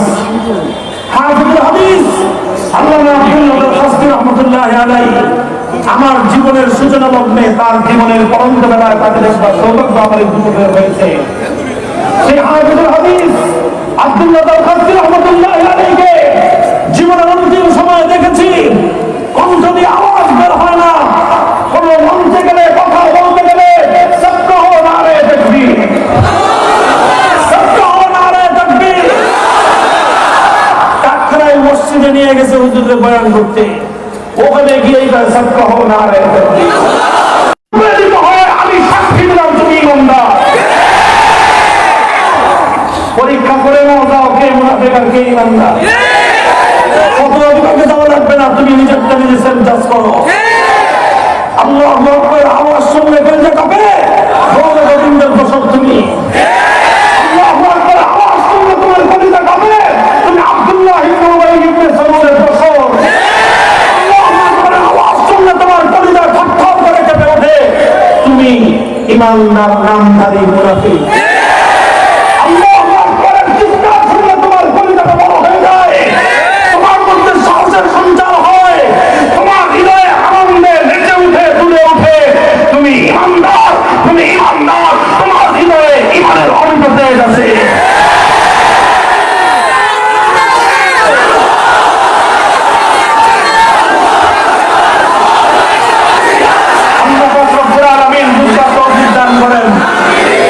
আসলে এই যে মত পার্থক্য কিন্তু খুব বেশি বিষয় নিয়ে না, এই জায়গাটা নিয়ে, এই জায়গাটা নিয়ে আমরা বলবো, আমরা চাই, আমাদের দাবি হলেই, আমাদের দাবি 190 বছর ব্রিটিশ বিরোধী সংগ্রাম,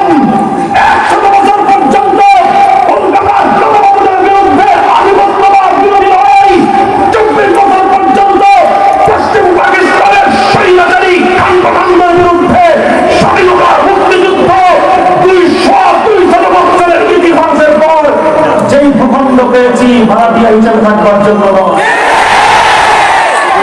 আমার সাথে আমার সমাজের ভাইদের একটাই সমস্যা, আমাদের অনেক ভাই ভাড়াটিয়া হিসেবে থেকে খুব খুশি।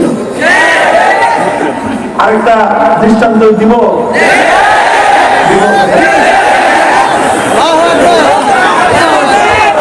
আমি বলছিলাম ওদিন আমার কাছে মনে হয়েছে দৃষ্টান্তটা পারফেক্ট। এমনি একটা গল্প বলি, বাচ্চাটা দুইজনে মিলে একসাথে যৌথ বাণিজ্য করছে, কারবার করছে, আছে না?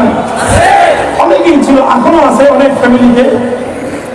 তো বাবা চাচা দুই ভাই তারা এক অ্যাসেট করছে, জায়গা কিনেছে, বিল্ডিং বানিয়েছে, একেবারে 5 তলা 10 তলা ভবন বানিয়েছে। দুই ভাইয়ের অর্ধেক অর্ধেক 5 তলা বাড়িতে 10টা ফ্ল্যাট, 5টা ফ্ল্যাট এই ভাইয়ের, 5টা ফ্ল্যাট ওই ভাইয়ের। হঠাৎ করে বাবা দুর্ঘটনায় মারা গেছে। সন্তানগুলো সব ছোট ছোট, 4টা ভাই, সবগুলো ছোট ছোট, একেবারে একটা 2 বছর, একটা 4 বছর, একটা 5 বছর, একটা 6 বছর। চাচা এই সময় শয়তান এসে ধোঁকা দিল, ভাতিজারা ছোট ছোট থাকার সুবাদে পুরা 2 ভাইয়ের সম্পত্তি সে জবরদখল করে নিল। এই ধরনের দৃষ্টান্ত মাঝে মাঝে আছে না নাই? ভাতিজাদেরকে বঞ্চিত করে পুরা বাড়িটা সে দখল করে নিয়েছে। এখন তার ভাতিজা বিধবা ভাবি, তারা যাবে কোথায়? তো যেভাবেই হোক চাচা একটা ফ্ল্যাটে বলছে, নিচতলা অন্ধকার একটা করে দিয়েছে, তোমরা এখানে থাকো, এখানে থাকো। এখানে থাকতে প্রথম প্রথম ভাড়া নিত না। ভাতিজারা যারা একটু বড় হয়েছে, কামাই রোজগার করে, আপনার এসে বলেন যে অনেকদিন তো থাকলা, ভাতিজা এখন কিছু কামাই করো, চাচার একটু ভাড়া দাও। এখন ভাতিজারাও কামাই টামাই করে যাই বা 1 লাখ ভাড়া দেয়। চাচা তাদের সাথে একটু এই ভালো আচরণ করে, একটু নম্র কোমল আচরণ করে। অন্য ভাড়াটিয়ারা মাসের 5 তারিখে ভাড়া না দিলেই ওদেরকে ঘাট ধরে নামায় দেয়, কিন্তু ভাতিজারা 5 তারিখ না 10 তারিখ পর্যন্ত তাদের অবকাশ দেয়। ঠিক আছে, তোমরা ভাতিজারা তো 5 দিন ধরে এর অসুবিধা নাই। তারপরে আমার কাছে ঠিক আছে, এই মাসে তোমাদের টাকা নাই, 500 টাকা কম দাও। ভাতিজারা তো টাকার প্রতি গদগদ, এরকম টাকা তো দুনিয়াতে আর নাই। 5 তারিখের ভাড়া 10 তারিখে নেয়, তারপরে আবার 500 টাকা কম দিল, চাচা ভাই করে না, খুব খুশিতে চাচার শুকরগুজারি আদায় করতেছে তারা। হঠাৎ এই 4 ভাইয়ের মধ্যে ছোট ভাইটা যেমনি হোক এলাকায় খোঁজ খবর লাগায় আসল বাস্তব হাকিকত জানতে পারছে যে এই বাড়ির অর্ধেক পাবে, আর বাবার উত্তরাধিকার সূত্রে 4 ভাই, তারা হলো এই বাড়ির অর্ধেকের মালিক, 5টা ফ্ল্যাটের মালিক। 5টা ফ্ল্যাটের মালিক এই কথা তখন জানছে। তারপরে গোপনে গোপনে দলিল দস্তাবেজ সব দেখে যে ঠিকই তো, সব ঠিক আছে। আর এই চাচা একটা ফ্ল্যাট দিয়ে মনে করে যে বিশাল উপকার করছে, আবার ভাড়াও নেয়। এই সমস্ত এই কথা জানার পরে এই ভাইয়ের আচার আচরণ অন্যরকম হয়ে গেছে। ও এখন চাচাকে দেখলে সহ্য করতে পারে না। চাচাকে দেখলেই রুক্ষ ভাবে কথা বলে, নম্র সুর নাই, ও খালি চটান চটান জোরে জোরে বড় বড় কথা বলে। বাকি 3 ভাই ওর উপরে খুব বিরক্ত যে তোর জন্য দেখ চাচা এইভাবে আমাদেরকে 5 তারিখের ভাড়া 10 তারিখে নেয়, 500 টাকা কম দিল, কিছু বলে না। তুই যা শুরু করছস, কয়েকদিন পরে তো চাচা আমাদেরকে ঘাট ধরে বাড়ি থেকে বের করে দিবে। এখন এই 3 ভাই ওরে খালি বলে যে তুই একটু আস্তে কথা বল। এখন বলেন যে এই ভাই জানলো যে আমার বাবার কষ্টার্জিত সম্পদ আজকে 30 বছর ধরে তুমি জবরদখল করে আছো, 5 লাখের বৈধ অধিকার থেকে বঞ্চিত করে, মালিকানার অধিকার থেকে বঞ্চিত করে 1 ফ্ল্যাটের ভাড়া দিয়ে হিসেবে রাখো। তুমি আবার আমাকে অনুদান দিয়েছো বলে পদ্মারি মারাও। আচ্ছা বলেন, এখন এই ভাইয়ের আচরণ বাকি 3 ভাই থেকে একটু অন্যরকম হবে কিনা? এখন বাকি 3 ভাই বড় করে বিরক্ত। এখন বাকি 3 ভাই যতই বিরক্ত হয় না কেন, এই ছোট ভাই তো এই নিজের বাপের কষ্টার্জিত সম্পদের উপার্জিত বাড়িতে ভাড়াটিয়া হিসেবে থাকতে প্রস্তুত নয়। পরিষ্কার পয়গাম দিয়ে দেই, আপনাদের যাদের মনে হয় মাতৃভূমিতে বাপ দাদার রক্ত দিয়ে কেনা স্বাধীন ভূমিতে ভাড়াটিয়া হিসেবে থাকতে পারেন, সেই তো হাদিসের সন্তান মাহমুদুল হক ভাড়াটিয়া হিসেবে থাকবে না।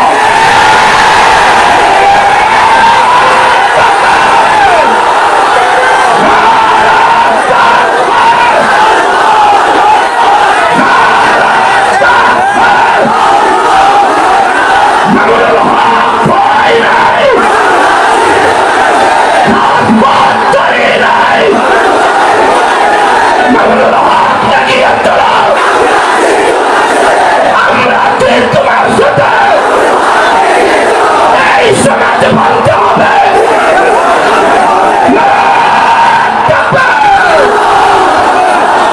মুহতারাম হাজিরিন, আমার এই প্রায় 1.5 ঘন্টা সময়ের দীর্ঘ আলোচনার সার কথা হলো এই, হে জাতি, জাতির শাসকবর্গ, প্রশাসনিক দায়িত্বশীল, আইন শৃঙ্খলা রক্ষাকারী বাহিনীর সদস্য ভাইয়েরা, আপনাদের একটা পরিচয় আপনারা দেশের নাগরিক, আরেকটা পরিচয় আপনারা আখেরি নবীর উম্মত। আপনাদের একটা পরিচয় আপনারা রাষ্ট্রের দায়িত্বশীল, আরেকটা পরিচয় আপনারা আসমান এবং আরশের মালিক আল্লাহর বান্দা। আল্লাহর বান্দা হিসেবে, নবীর উম্মত হিসেবে আপনাকে আলেম সমাজের সঙ্গে সেই আচরণ করতে হবে যেই আচরণ আল্লাহর পয়গম্বরের একজন সত্যিকার উত্তরাধিকারের সাথে করা দরকার। আপনারা আমাদেরকে করুণার পাত্র ভাববেন না, ভাড়াটিয়া ভাববেন না। গ্যাঞ্জাম করার আপত্তি নাই, কিন্তু বাড়িওয়ালা হিসেবে আমাদেরকে মানবেন। ভাড়াটিয়া হিসেবে অনুগ্রহ করতে আসবেন, সেই অনুগ্রহের ধার আমরা খাবো না। বাড়িওয়ালা হিসেবে আলোচনা করবেন, শান্তি কথা তো বলিস না।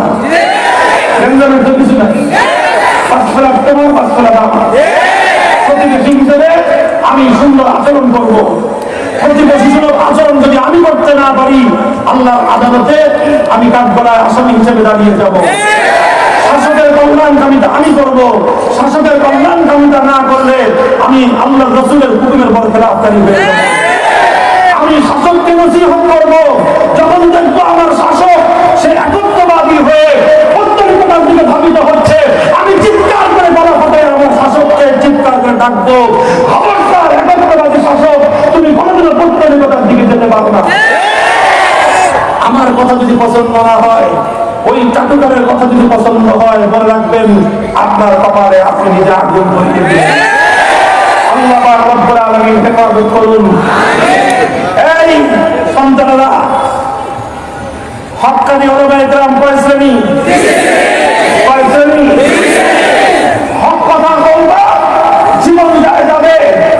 অন্তত পক্ষে অপরাধতার কারণে সব হক কথা বলতে না পারলে কখনো চাটুকারিতার পথ ধরবে না। চাটুকার শ্রেণী সমাজের দুশ্মন, চাটুকার শ্রেণী রাষ্ট্রের দুশ্মন, চাটুকার শ্রেণী দেশের দুশ্মন, চাটুকার শ্রেণী শাসকের দুশ্মন, চাটুকার শ্রেণী মানবতার দুশ্মন। আল্লাহ পাক রব্বুল আলামিন আমার দেশকে, আমার এই প্রান্তীয় মাতৃভূমিকে সকল অনিষ্টতা থেকে হেফাজত করেন।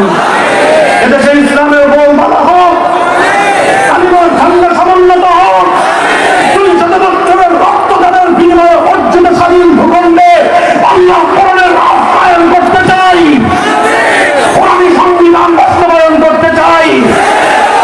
এ পথে জীবন দিতে প্রস্তুত আছি ইনশাআল্লাহ। রাজি আছো তো ইনশাআল্লাহ? শাইখুল হাদিস আল্লামা আজিজুল হকের আমানত তোমাদের কাছে পৌঁছে দিলাম। এই আমানত তোমরা তোমাদের পরবর্তী প্রজন্মের কাছে পৌঁছে দিবে ইনশাআল্লাহ। আসসালামু আলাইকুম ওয়া রাহমাতুল্লাহি ওয়া আখিরু দাওয়ানা আলহামদুলিল্লাহি রাব্বিল আলামিন। আসসালামু আলাইকুম ওয়া রাহমাতুল্লাহ। একটু বসেন, জরুরি একটা এলান আছে। সংবাদ পেয়েছি একটু আগে, আমি এই মঞ্চ উঠবার আগে অর্থাৎ বয়ানের জন্য এই মঞ্চ ভূমিষ্ঠ হওয়ার আগ মুহূর্তে সংবাদ পেয়েছি। আমাদের আমির হেফাজত আল্লামা জিনিয়াস বাবু নগরী অসুস্থ হয়ে তিনি হাসপাতালে ভর্তি হয়েছেন। কাজে আল্লাহ রাব্বুল আলামিন যেন হযরতকে পরিপূর্ণ সুস্থতা দান করেন, যেন আমরা সকলেই দোয়া করব। আর আমাদের এই এলাকার যিনি জনপ্রতিনিধি মাননীয় সংসদ সদস্য, তার স্ত্রী, তিনিও অসুস্থ। তিনি আসতে চেয়েছিলেন কিন্তু স্ত্রীর অসুস্থতার কারণে আসতে পারেননি। আমরা আমাদের মাননীয় এমপি মহোদয়ের স্ত্রীর রোগ মুক্তির জন্য দোয়া করবো ইনশাআল্লাহ। আসসালামু আলাইকুম ওয়া রাহমাতুল্লাহ।